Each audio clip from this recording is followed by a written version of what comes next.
Hey everyone, welcome to the Be Bold, Make Waves podcast, a show bringing you inspiring stories of women who are growing and scaling their business. I'm your host, Laura Comark, a website and tech integration specialist who works with online business owners who love their work and not their website. Join me as we have incredible conversations about business, mindset, productivity, and of course, the website and tech behind the business. Let's go ahead and dive in to this week's episode. Welcome to the show today. I am so excited to introduce you all to my very close friend, Nicole Kepic. Nicole is a conversion copywriter who specializes in sales pages, email sequences, and website copy.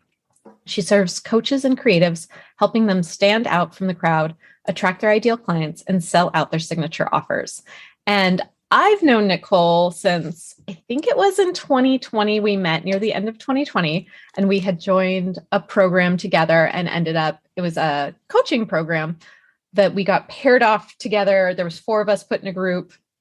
And so we really got to get to know each other. We had twice a month calls, I think, and we have an ongoing chat. And so I've just loved watching your business bloom over these last couple of years and just have such an amazing friendship with you that I cherish so much. So I'm so excited to share you with my audience and introduce more people to you because I think everyone needs to be in your world. Oh, thank you. I feel the same about you. And it was so random how we got put together, right, in that small group. And I remember those first couple of calls where we were just basically strangers. And, it was a bit awkward at first, just introducing ourselves and who we were and what we did. And then it slowly, probably pretty quickly grew into such close friendships.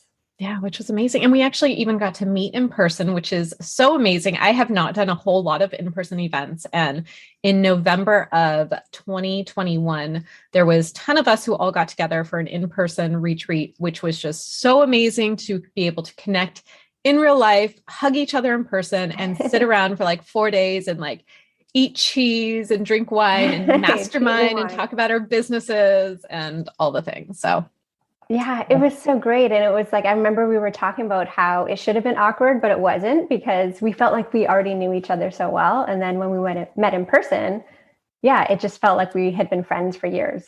Yeah. So pretty awesome. So I would love for you to tell the audience a little more about, can we kind of go back and talk about how you started your business, when you started your business, and what kind of led you to leave the corporate world and come into the online space? And grace us with your words. Grace us with your words.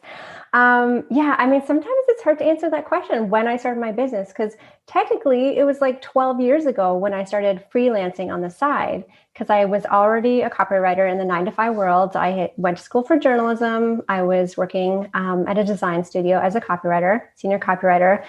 And then on the side, I had started writing for my own clients, kind of by accident, but a bit on purpose, but it was just like 1 or 2 clients that always came back to me. It was just kind of like extra trip money or something to do because they didn't have a copywriter on staff. So that was like 12 years ago. So, I guess it technically was my own business, but the way I run my business now, being full-time in it, is completely different than when it was just kind of like, for extra money and something I did here and there. Whereas now it's like, okay, I don't have a steady paycheck or anything, so I have to go all in. So that was about 12 years ago where I started freelancing. And then I did that for a while, obviously. And, I scaled back a bit on my 9-to-5. I scaled down to 3 days a week. And then I scaled up with my freelance business. So I started taking more clients. And then the freelance business just got to be busier and busier. And then I started thinking more like this could be a full-time thing. Like, why am I still doing both? I need to choose one. And that's what I eventually did. And there were a few roadblocks in the way. Like, I wanted to leave corporate sooner than I did, but, life gets in the way. And looking back now, I'm like, okay, this was the right time when I did leave it. Sometimes I wish it was earlier, but no, it was the right time. And so when did you actually make that transition from you turned in notice and you had your final day? It was about 1.5 years ago. So it was December 20, what year was that? 2020? Yeah. Yeah. So last year, 2021 was my first year full-time in my business. where I didn't have any other income sources. I was all in my business. So yeah, I felt like a newbie all of a sudden, like I was starting from scratch. But meanwhile, I'd been copywriting for 20 years, but everything about it was so different than, the 9 to 5 and even the freelancing on the side, because like I said, this was all in. So yeah, totally different. How did you find those first clients? Like when you first went out on your own, obviously I'm going to say you had previous clients you were still working with, but how did you're on your own, it's January 1st and you're like, okay, let's do Oh, this those business. first clients. I thought you meant back when I started freelancing. Back when I started freelancing, I had worked in the fitness industry for 7.5 years, writing for the fitness industry. So then my first freelance clients were people at other fitness companies. So they knew that I had that experience working for this big mecca fitness company. And they were like, yeah, we want her on our team too, to do some writing for us. So that was back in the day. But then in terms of the clients I had when I first started last year, um, honestly, many of them came from that group that we were in, the day rate group, just the connections that were built there. And then I started advertising more on Instagram. And I remember at first thinking, like, this is not working for me. Like, I am hearing crickets. But somewhere along the line, I started getting more clients from Instagram. And then, of course, referrals are always good too. Like, many of my clients come from referrals. So yeah, I can't remember where I got that first. I mean, I was still in the beginning, I was still mostly serving like freelance clients from my previous life, but then it kind of over time changed where I did less for those clients and then more for newer clients. So, And can we talk a little bit about the day rate model? Because you exclusively work on day rates now, is that yes, correct? Can you yes. explain to our audience a little about how that works? Yeah. So before I mean, my services are essentially the same. I'm still writing website copy, sales page copy, email copy. Like what I'm writing hasn't changed. It's just more the format. So before I wasn't doing day rates. So I was taking on multiple clients at a time. And sometimes the projects would overlap or take a few weeks or I'd get all the changes at once from multiple clients. Like it was just harder to manage my schedule. Mhm. And I think now that I say this too, I think I probably was advertising a lot more services than I do now because back in the marketing world, I was also writing like video scripts and campaigns and brochures, like print posters and brochures. Like I was writing all the things. So I think when I started with my own business, I advertised all the things on my website. And so if you went there, it would have been like, oh, wow, she can do like 100 different services. I'm confused. I'm just going to like leave this site. So around that time when I went full time, I streamlined the services that I was offering and also the way I was offering them. So I transitioned to day rates.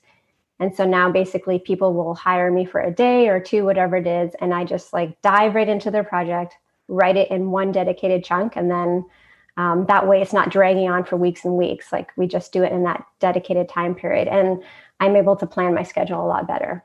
I love that so much. I love day rates. They're my favorite way to work. They're my favorite way to hire people to work for me because it gets done so fast. I mean, you've written copy for my website. You've written sales pages for me. I've referred you out to anyone who ever needs copy. Yeah. I'm like, go talk to Nicole. I've been so impressed with your skills for how you have a way to make it sound like me. And I didn't write that. Oh, And thank it you. sounds like me. And I always, is it because she knows me? Is it because we're in this group together? But then I've had you, or I've read the copy you've written for other people that I know. And I'm like, it sounds just like them. And it's really impressive. I'm just blown Oh, away by thank your you. skills with it. Um, It I also, also helps too if I know, like if I know the industry so well, or I know the profession so well. So I love writing for web designers. I love writing for coaches because I've worked with coaches. I've worked with web designers, so I can understand kind of the arena that they're working in. So it's easier for me to write to. yeah, I know when you've written some stuff for me, you're like, I can relate to this because I am your ideal client. So I can put myself in those Yeah. shoes and really feel right from a place of knowing. Something else I've always really enjoyed about the way you write is it's conversational and it's funny. Oh, thank you. um, I find that it's sort of a different type of copy than I've seen a lot of. I find it a lot more enjoyable and more personable. Can you speak to that at all on kind of your style of writing?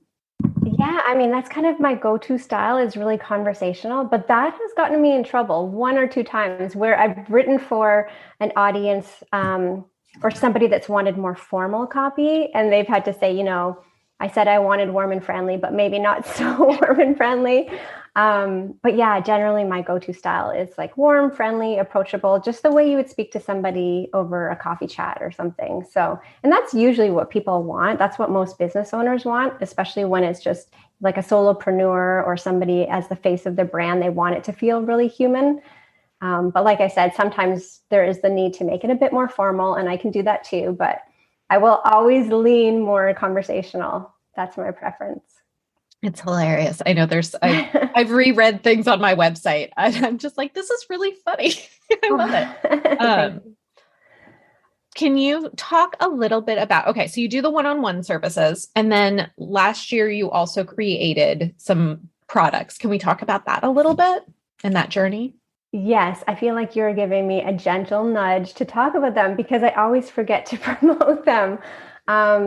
Yeah, so I created a couple digital products. Elevate Your Email Copy, which is it's a whole kit really. So it includes a welcome sequence. It includes 52 weeks of email topics.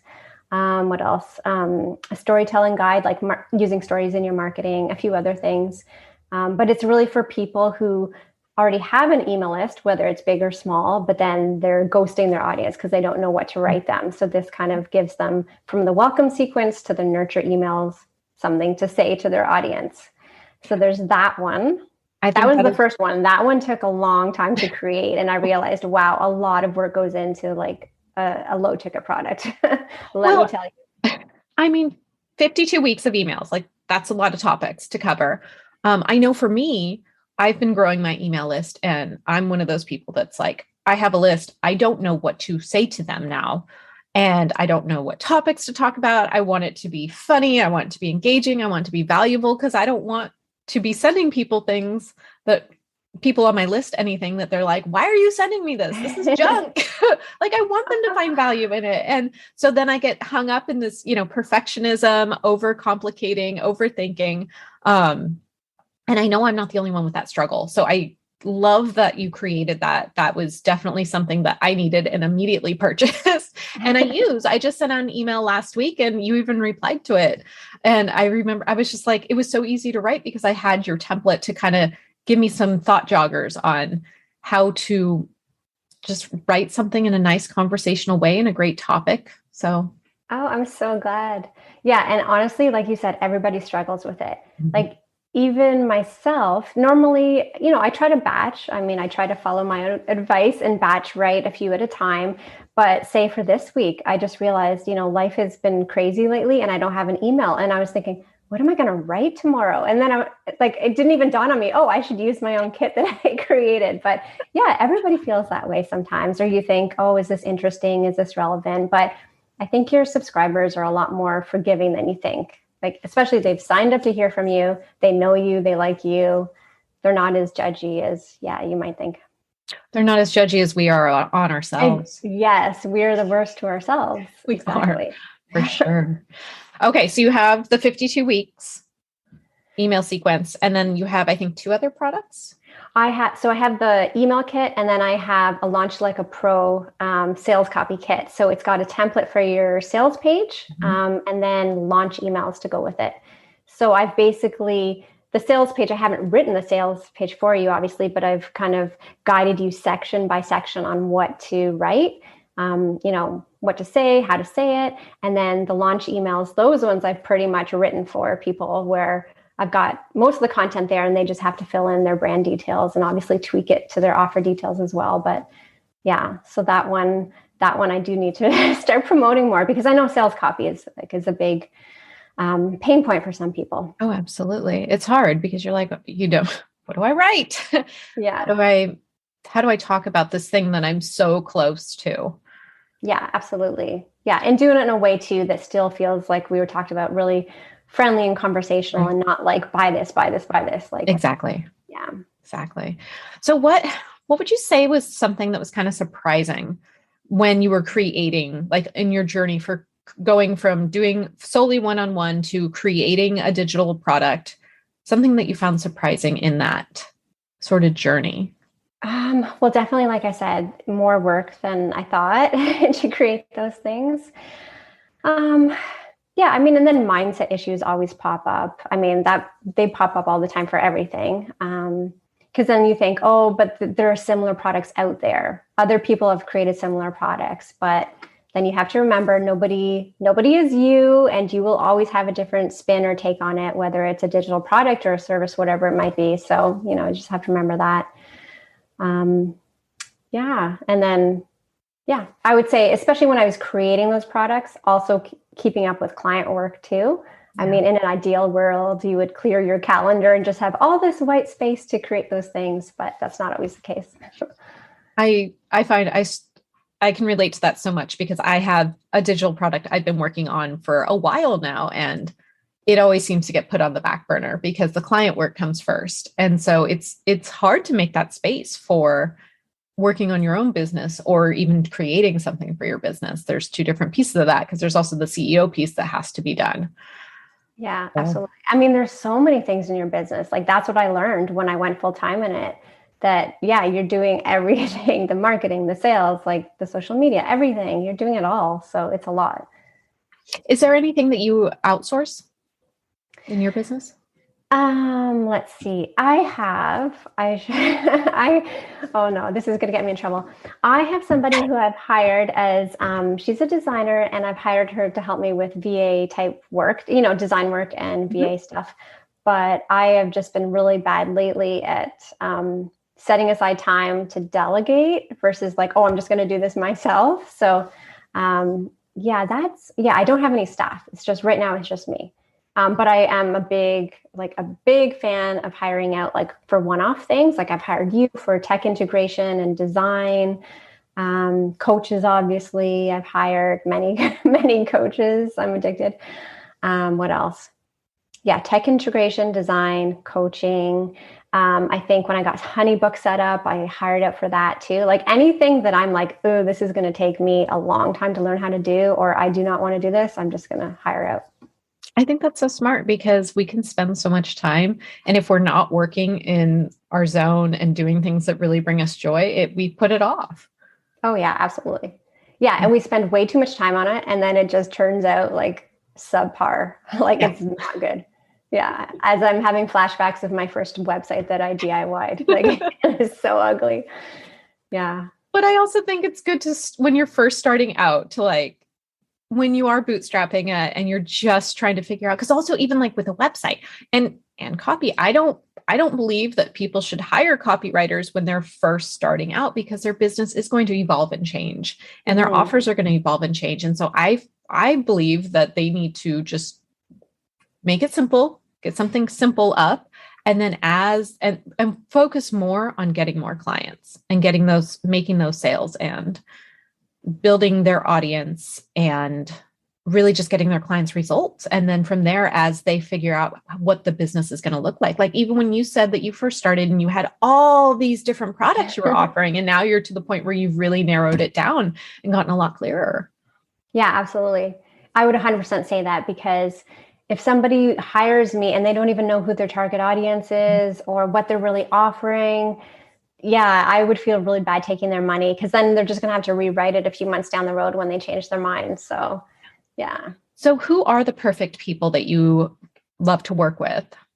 Oh my gosh. I have had such a struggle with niching, to be honest with you. Like I'm going to be doing some more thinking about that in the near future. So stay tuned. But I feel like, because I am one of those people, like I like writing for all female entrepreneurs, but that is such a wide, group of people. But in general, I really like writing for people who are a bit more established in their business. Not to say I won't write for people who are brand new, but like I said, it just really helps if they are clear on who they're serving and, what their values are and, their main message. And it's just so much easier for me to write for them. So typically it's people who have been in business for a few years, and they feel like their copy was DIY'd before, or it's, their business has changed so much that the copy is no longer matching where they are in their business. Like it needs an up level. I mean, that word gets used all the time, but it's true. Like the copy needs to catch up to where they are in their business. Or they feel like it doesn't sound like them, or it's not converting, it's not selling. So that's typically who I serve, people who are a few years into business and they just need like a revamp, basically. Yeah, I mean, that's where I was. I struggled with the copy on my website for years and I never felt it was just right on point. And so that was when I was ready to, I knew who I was talking to. I knew what services I was providing. And it was time for me to hire someone who could really just like get my messaging right. And I've gotten so many compliments on my copy. Oh, I'm so glad to hear that. I was just I'm on a so call glad. the other day and she was like, I just really resonated with like your tone and it was funny and there was so much personality. And I was like, yes, that's what I was going for because I wasn't able to put that on paper. I do much better on video and talking to Oh my people. gosh. So Yeah. I Well, love and the other thing too, I would say, if you're asking like my ideal clients, it's also the mentality of somebody who's ready to invest and somebody who understands the value in it too. Like it. I don't want to I shouldn't say this. I don't want to get on a call with somebody and have to convince them of the value of copywriting. Like, I mean, I'm happy to do that. Maybe some people are totally new to copywriting, but I mean, it just makes it so much easier for me if people already understand the value of it. And, they're not going to say, hey, can we do it cheaper? Like, I mean, my ideal client knows the value of it and is willing to invest the same way I invest in other things too. Like, I really do believe that you can't expect people to invest in you if you're not investing in other things too. So 100%. I saw so much change in my business when I got to the point where I was ready to start investing more in my business, my growth, and all those things. That's when I saw my business start to take off. oh wow, yeah. Yeah, it's really cyclical. I mean, you have to be smart about it too. You can't be like investing way more than you're making. But yeah, I absolutely. That's how your business grows. Yeah. How did you? I know for me, like when I first went out on my own, kind of unexpectedly, because I was laid off unexpectedly from my corporate job, but I found it really, really lonely.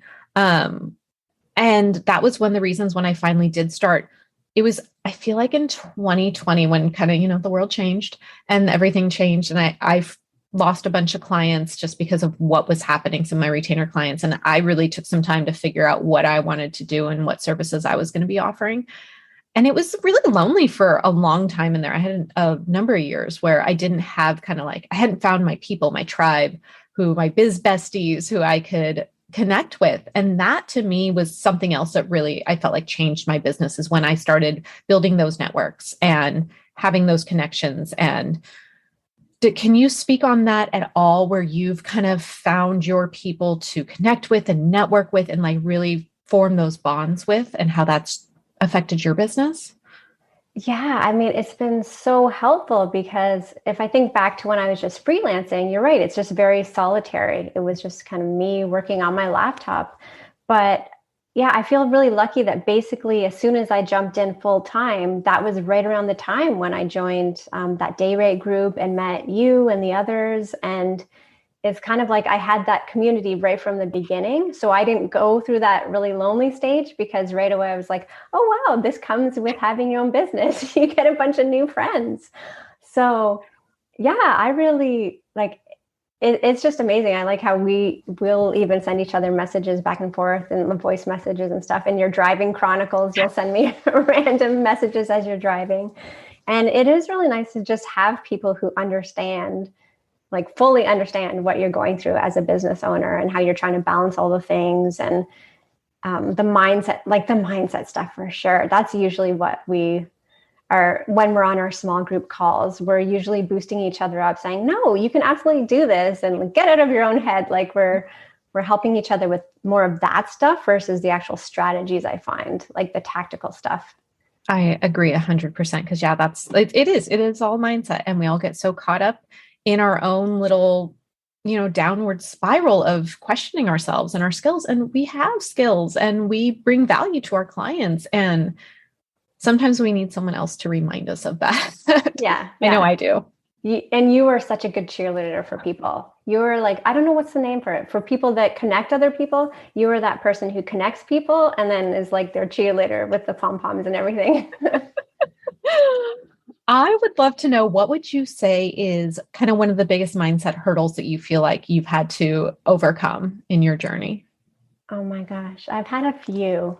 The one that's popping in my head right now is like I've thought to myself, well, what makes me different?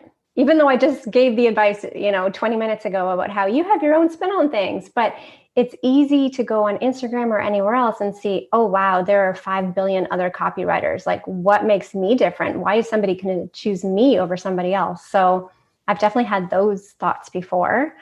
I remember when I started writing for coaches, another weird mindset thing I had was I put coaches on this like super high pedestal. I think because again, on Instagram, I saw all these coaches talking about like making $50,000 in one day. And like, I was like, oh, wow, these people are fancy. Like, I don't know if I can write for them.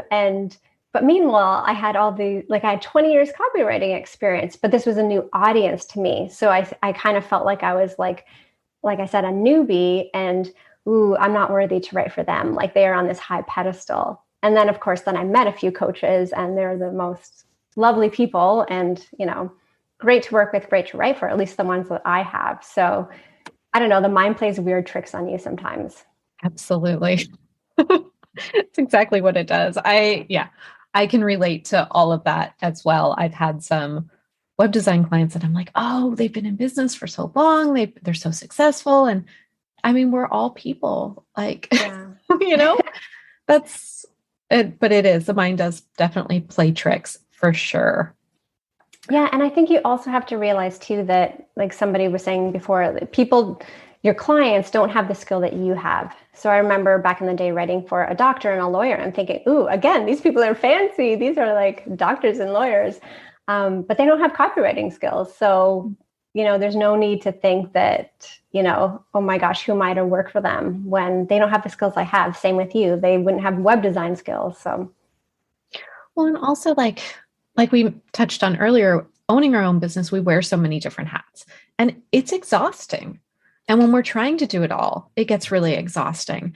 And so I know, again, like going back to when I was trying to write my own copy, it was so exhausting. And I could have sat there, I would probably still be trying to figure it out. Or I could outsource it to someone who loves to write copy and is going to do probably a better job than not probably, you did a much better job than I would ever be able to do.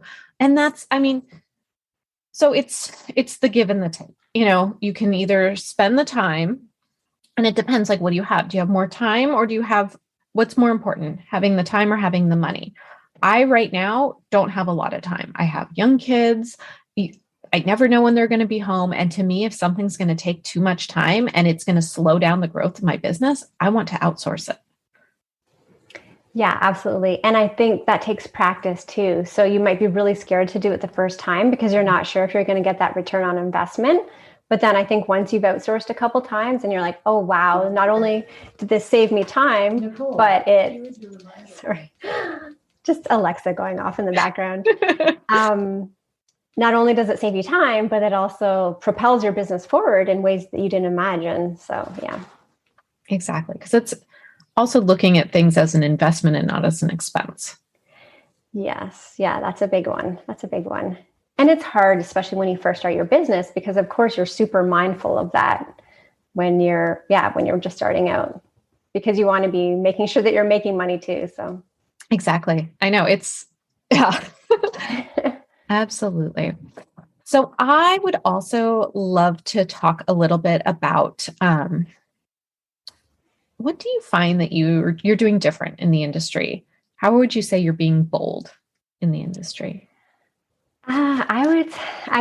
It could go back to that conversational piece that we were talking about. So just giving people the permission to write in a way that's friendly and approachable and human, like giving them permission to be human, to show up and write in a way that's uniquely their own, and just to embrace who they are and not feel like they have to write in a super formal, like marketing type way, just being who they are and human.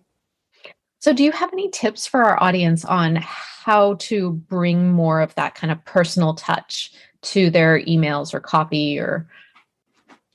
Yeah, I mean, something super simple is, using fewer contractions. So when you're writing, instead of saying I do not, you would say I don't. Because when you're talking with somebody, you usually use contractions. You just say I don't, or like I wanna, or whatever it is. So you can be more casual as you're writing too, because that's how you would speak. So just thinking, how would I say this if I was talking to somebody one-on-one?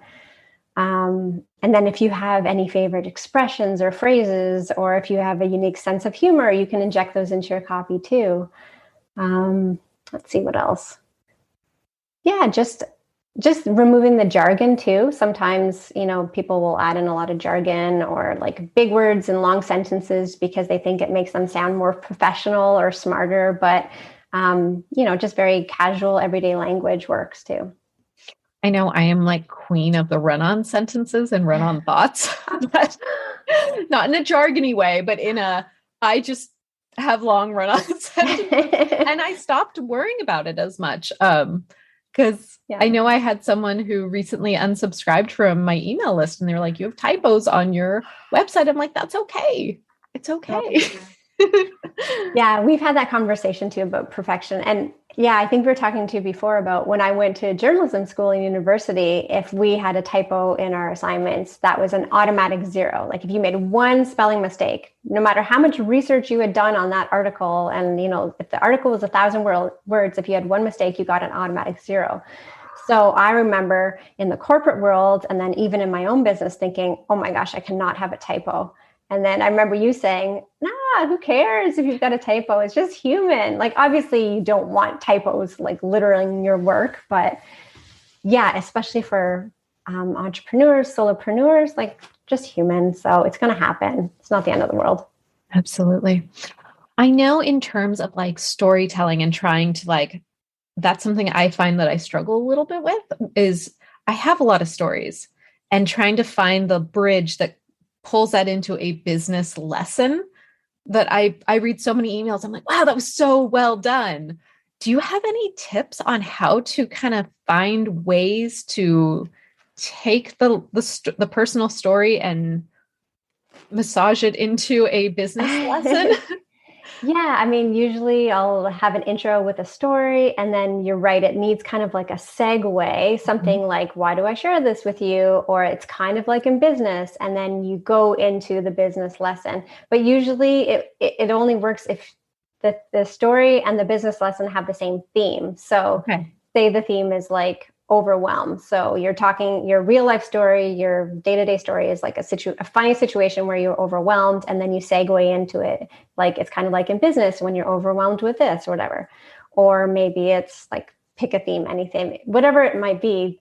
Just both things should have the same theme so you can kind of tie them together, if that makes sense. Oh, I love that. I love how you just broke that down too, because I don't know that I've thought of it that way. I have a lot of thoughts when I'm out walking the dog. Like, oh, that would be a really great story that I'm like, but how do I connect that back to business?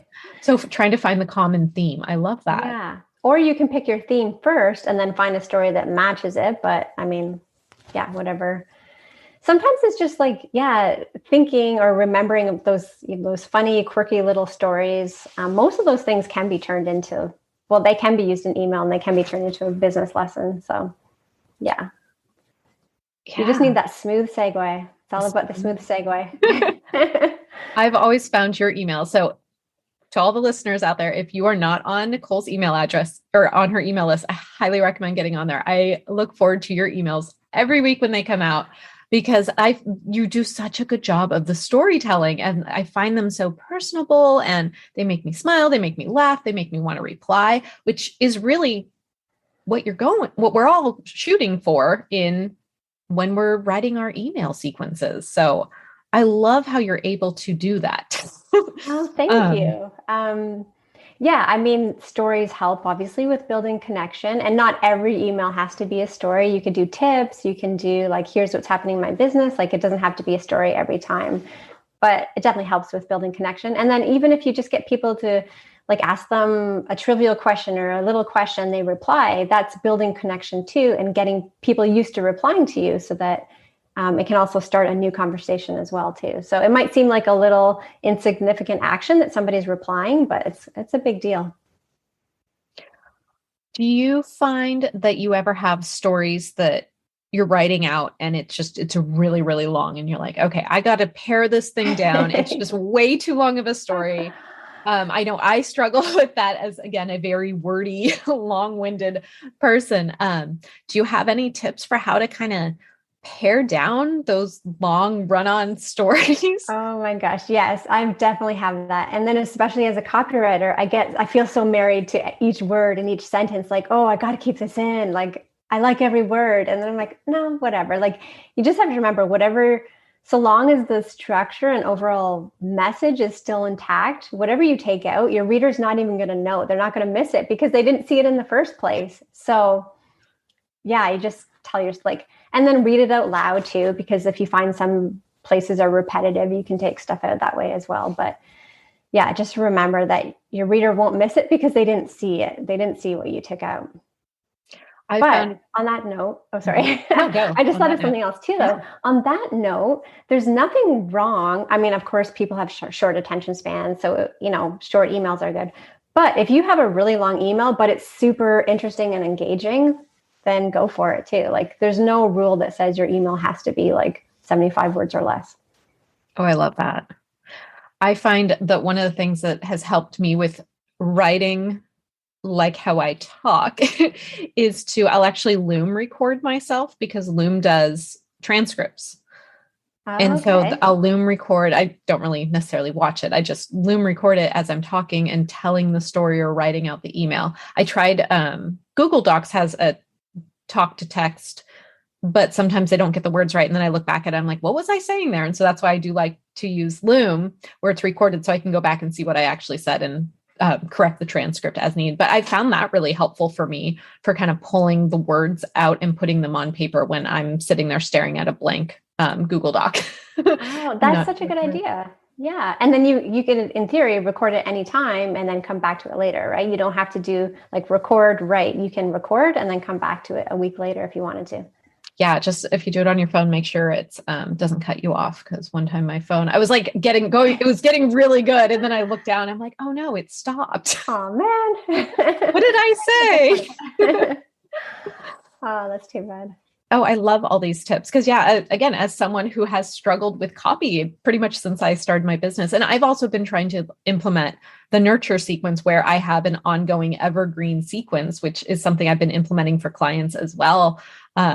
And a lot of them, I send them to get your 52 weeks to get inspiration on, because you also have 4 different pillars that you talk about in there. Can you talk about the pillars a little bit?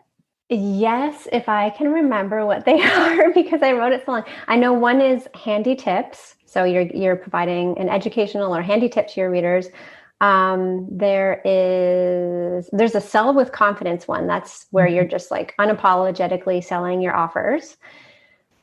There is a just for fun one. This is me trying to remember what they are. There's a just for fun one where it's just like, hey, this is what's happening in my life that's not related to business, because sometimes people do want to get to know you better on that level too, not just like business all the time.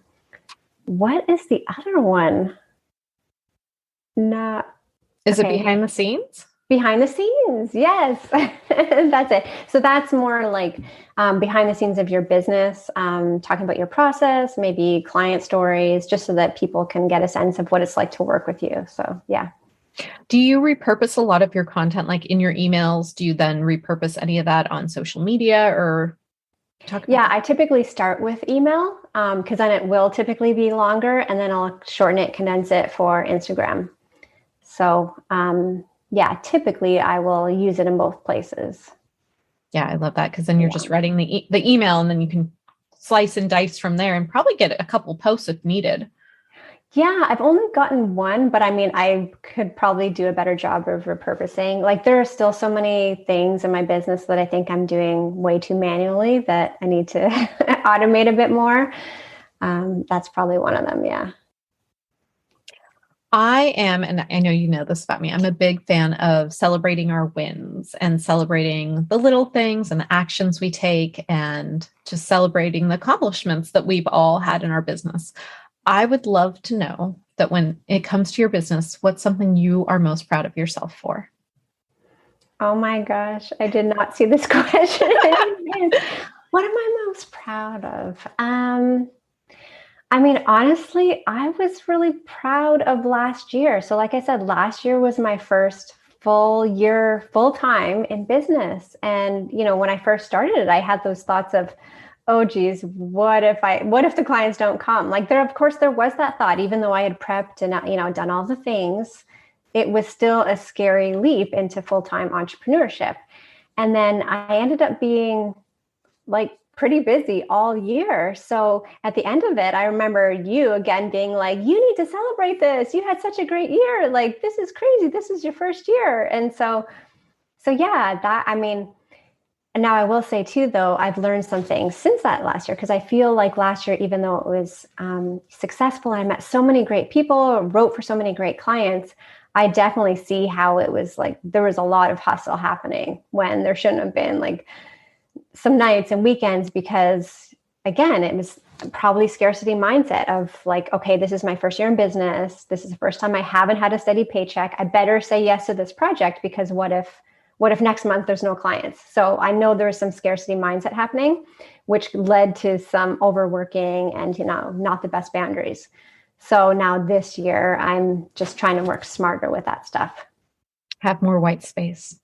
Yes, that is my word of the year. So, which I have to remind myself of. And yes, because I remember working with starting with a one-to-one coach back in January. We did 4 months together. And she looked at my current calendar and she said, where's your white space? Like, where are you doing big picture thinking for your business? Where are you,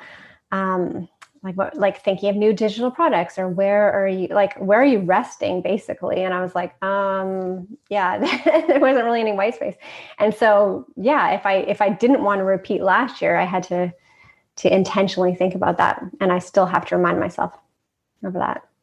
How are you finding that you're kind of juggling that balance of finding the white space and not pushing yourself to hustle too hard? What are you doing? What are you telling yourself? There's one thing I'm actually do most times I was doing this. So when I was working with this one-to-one coach, she said, why don't you do 3 weeks on VIP days, 1 week off. And so your 1 week off, it's not like you're just sitting on the couch watching soap operas. You're doing behind the scenes stuff in your business, or you're doing your marketing, whatever you're doing, you're still working, but you're not doing client work. Mm-hmm. So I'd say about half the time I was good at sticking to that. But then other times I would get a client come, like instant message me or something and say, hey, like I need a sales page written, but I need it in 3 weeks. Can you squeeze me in or something? And I'd look on my calendar and I would see that empty week. And instead of saying, sorry, I don't have a space, I'd say, oh yeah, I've got a space. So then I would take them. Which, I mean, it's not horrible that I would do that, but my coach basically said, if you keep doing that, hello, you don't have any white space again. So, which goes back to our earlier conversation about where we put our client stuff before we put our business stuff. Yes. And our business stuff gets put on the back burner. Exactly. 100%. I always put, or I did, I'm going to say did, always put client work first. I mean, it's only natural because, we're service providers, but you really have to put the effort in to set aside that time. So I'm trying to do that. And even this summer, I'm not sure when this is coming up, but this summer, my sister the other day said, why don't you go a lot later this summer on your VIP days? And at first I was like, no, I can't do that. And now I'm like, you know what? There's a lot that's been happening in life, and I think I need to do this. And it's going to give me time to, again, think about my niche that I keep changing and, get caught up with marketing and all those things. So, yeah. Mentioning your sister just made me think of a story that you have told that has always stuck in my head. And I would love for you to share it with our audience. You have a very interesting story of when you were first born. Oh, okay. I'm like, what story is this? Oh, I have a twin sister, and we were born on, well, I guess there's two interesting parts. So this was a while ago. My mom had us twins, but she didn't know until my sister was born. Afterwards, the doctor said, there's another baby, there's another heartbeat. So my poor mother who was a single mother at the time. She wasn't with my dad anymore. She thought she was just having one baby. And then all of a sudden as a single mother, she's having two, two instead of one. And then the other interesting thing is that even though we're twins, we have separate birthdays because my sister was born 17 minutes before midnight and I was born exactly 17 minutes after midnight. Oh, I didn't know that. Yeah. I didn't know that. Oh, wow. So, but can you imagine? I mean, just being a single mother with one child is probably hard enough, but two at the same time. Well, and not even just two at the same time, two and not knowing there's going to be two. Yes, like no prep. There's no prep. There was one crib. There were not two cribs. No. Like there was only one of everything. So yeah. Oh my gosh. Like, yeah, at least it was two girls. Yes, that's true. But man, oh, and I did not know that piece about the separate birthdays. That's hilarious. Yeah. I did not know that. Yeah, it's funny because now well, it depends. You know how you have like really close friends and you have friends that are kind of like on the peripheral. So those peripheral friends on Facebook will always wish my sister, happy birthday. And then they'll assume that my birthday is the same day. So then 5 minutes later, I'll get a message saying, happy birthday. And I'm like, it's not my birthday yet. But that's okay. I get the mistake. Oh, I love that. I'm going to remember that one too. Cause I was just always, as a mother of small children, I just could not imagine the surprise in the delivery room of like, oh, by the way, there's two. I know. And I was like, okay, it wasn't that long ago. I'm not that old. How come there weren't any ultrasounds or what? And I guess my mom didn't have one, or I think she said something about like our heartbeats were at this like in sync or something. So they thought there was just one child. Like, I don't know what the story is. Someone wasn't paying very close attention. Yeah. That's probably more like it. We are getting close to our time. I do have a couple more questions I do want to ask you. I would love to know if there is one piece of advice that you would give someone when they're first starting out their business that would help them just be bolder, make waves, be more them, just get over some of that mindset stuff. What's one piece of advice? And maybe it's advice you would give yourself if you could go back. Yeah, I would probably say be willing to try something once, something new. And the example I think of is a couple of years ago. I think it was a couple of years ago. Somebody had asked me to be on a podcast. And at the time, my first like alarm bells were going off in my head thinking like, no, answer no. You do not want to do this. You do not like the sound of your voice. You are not interesting enough. Like say no. And then I thought, well, like I had this other coach at the time say like always, or try to make decisions from the future you. So if future you would be more confident and boldly go on podcasts, then say yes now, even if you don't want, if right now you're thinking, oh, this is the last thing I want to do. So I remember at that time saying, okay, I don't really want to do this, but I'm going to try it. And then I loved it. And it was so much easier than I thought. So I would like, if you ever have that feeling of like, should I or shouldn't I, like, just try it. You might really like it. And if you hate it, then don't do it again. Yeah. Or, I mean, obviously if something is like screaming at you that it's like wildly not for you, or your gut is telling you not to do something, of course, don't do it then. But if you feel like you could do it, but it just feels a bit uncomfortable, like at least try it and then go from there. I love that. I think that's fabulous advice. Well, thank you. Well, Nicole, thank you so much for being here today. This was such a fun conversation. Can you let our listeners know where they can find you online and come hang out with you? Oh, thank you. I loved being here too. They can find me on my website, NicoleKepic.com. So it's my first name and my last name. Or on Instagram. That's usually the place I'm hanging out at NK Copywriting. Wonderful. And I will link all that up in the show notes. Thank you again. This was so much fun. Thanks, Laura. Thanks so much for listening to this week's episode. Be sure to check out the show notes at lauracomark.com/podcast. And if you're ready to grow and scale your business and your current website is outdated and doesn't reflect the magic you bring and the results you get for your clients, go to lauracomark.com to find out how I can help bring your vision to life. That's LauraKamark.com. Thanks so much for listening. See you next week. Bye now.